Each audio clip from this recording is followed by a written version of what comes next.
we're in the lair. Dum dum dum. Yeah. I'm into that. Feeling pretty decent. Surprise rainstorm this afternoon. Yeah. The sunset was really cool. It was. Didn't see that coming. I mean, the sun always sets. Yes, it so I does. want to be clear there. Yeah. That's what I did see that coming, just not the storm that was earlier. No, I had a good time. I was out in the garage as the weather was changing and the temperature dropped and everything was getting cooler, and I was working out. It was nice. I love that when that happens. Yeah. When you go out there and it's stuffy, then a summer storm comes in and changes the whole climate.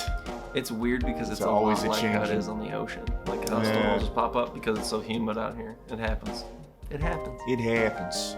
So through a series of conversations that we were having on our own, Kyle came up with a pretty cool series. And you know what, man? I didn't talk to you about this before, but since you came up with this series, why don't you take the reins on this one? Set the stage for us of what we're going to talk about tonight, and then let me hear you first. Okay. So the big thing that I had brought up was just talking about adversity and how to identify it when you come to it, and like what to do about it once you get to it. And so one of the big things was when you're identifying adversity is that I think that you can basically see that there's positive adversity and that there's negative adversity. Yeah. There's things that I feel like already I'm going to say the word adversity a ton tonight. Just in case you didn't know what we were talking about. Right. Maybe that's good. But yeah. So we're focusing on what does negative adversity look like, right? Right. It's because I noticed you were setting the stage there. Mm-hmm. And there's two distinctions. Sorry. No, that's fine.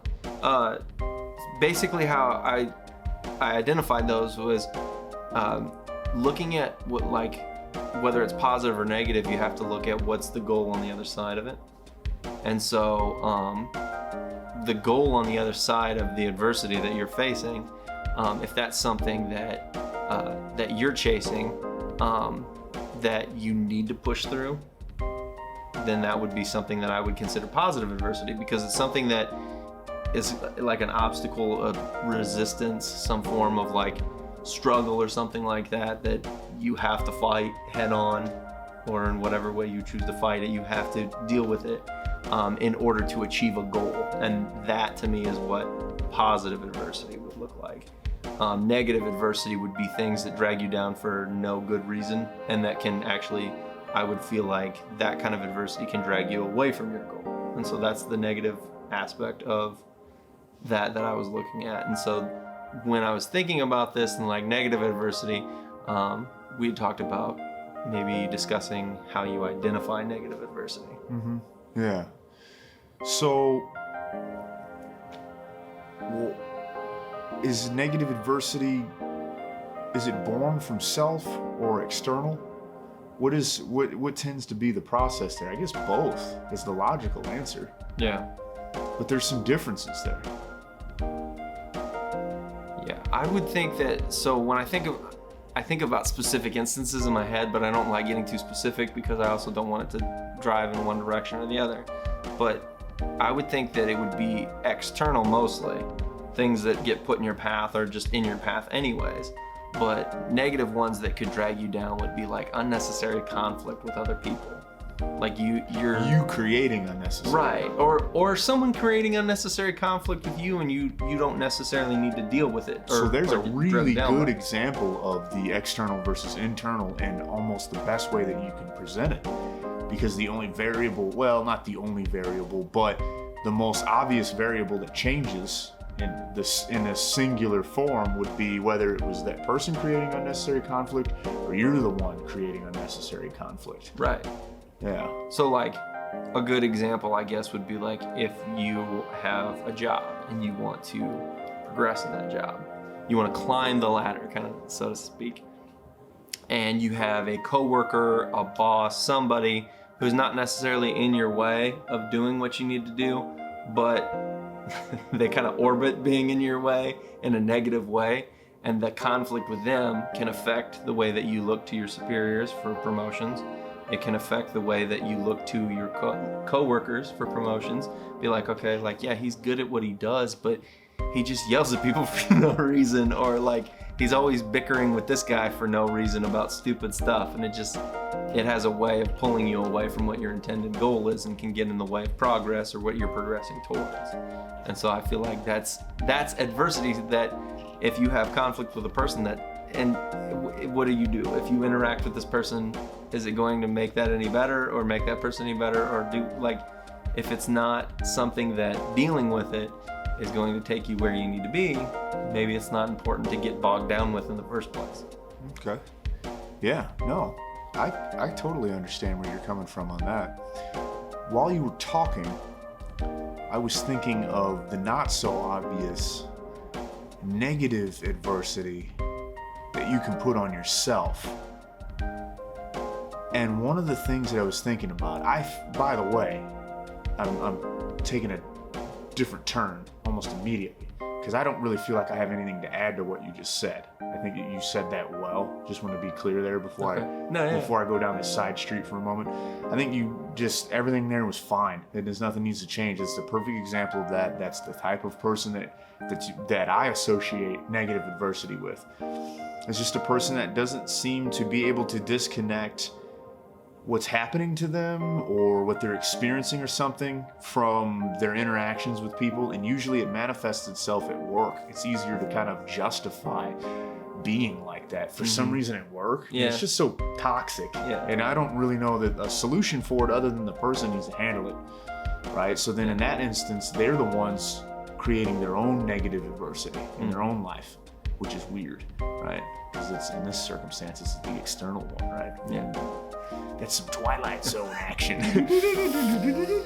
But I'm thinking of unnecessary internal, not internal adversity. Well, I guess maybe it was, like if you have poor self-talk, right? Because where I'm going is when we put up these psychological and these emotional barriers for things to make starting a new project, to make finishing an existing project, to make starting a new fitness goal, to make ending a new fitness goal, to making financial changes, financial goals, creating a budget, or implementing it after you've created it, or all these things I'm thinking about, that it's like yourself.